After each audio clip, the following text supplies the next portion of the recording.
A reading from the Gospel according to Luke. A dispute arose among the disciples as to which one of them was to be regarded as the greatest. But Jesus said to them, "The kings of the Gentiles lord it over them, and those in authority over them are called benefactors. But not so with you. Rather, the greatest among you must become like the youngest, and the leader like one who serves. For who is greater, the one who is at the table or the one who serves? Is it not the one at the table? But I am among you as one who serves. You are those who have stood by me in my trials, and I confer on you, just as my Father has conferred on me, a kingdom, so that you may eat and drink at my table in my kingdom, and you will sit on thrones, judging the 12 tribes of Israel." The word of the Lord. Today, on this day, this August 24th, is the Feast of Saint Bartholomew, Bartholomew the Apostle.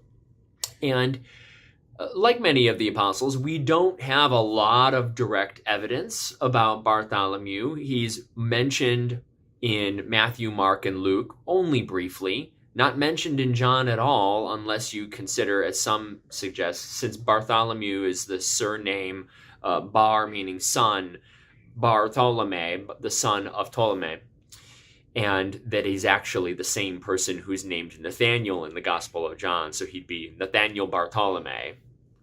That's speculation. We don't know that for sure. So what do we know? What do we know about this apostle? Well, the stories say that he traveled to India and brought Christianity to India, specifically the Gospel of Matthew in the 1st century.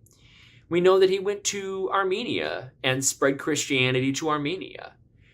We do know that to this day, 97% of Armenia is part of the Armenian Christian Church. And so obviously, if he's the one who brought along with companions, Jude Thaddeus in Armenia, if he's the one who brought Christianity to this place, obviously did a good job at it. But it does make me wonder, what specifically might Bartholomew, what might Bartholomew have actually done that made it so successful to spread Christianity to India and Armenia, that it's there to this day? And the stories say that what he did was he went and he dwelled among the people, and he healed the sick. And he taught the gospel. He taught about compassion and love. And he taught it to a group of people that he didn't have to go out to.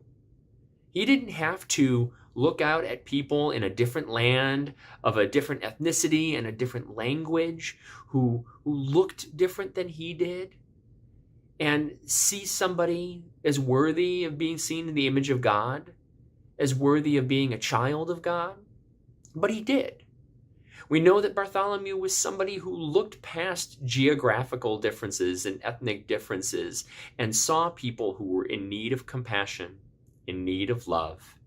He knew he had an opportunity to teach them something that he thought would help them in their lives, and he extended himself to them.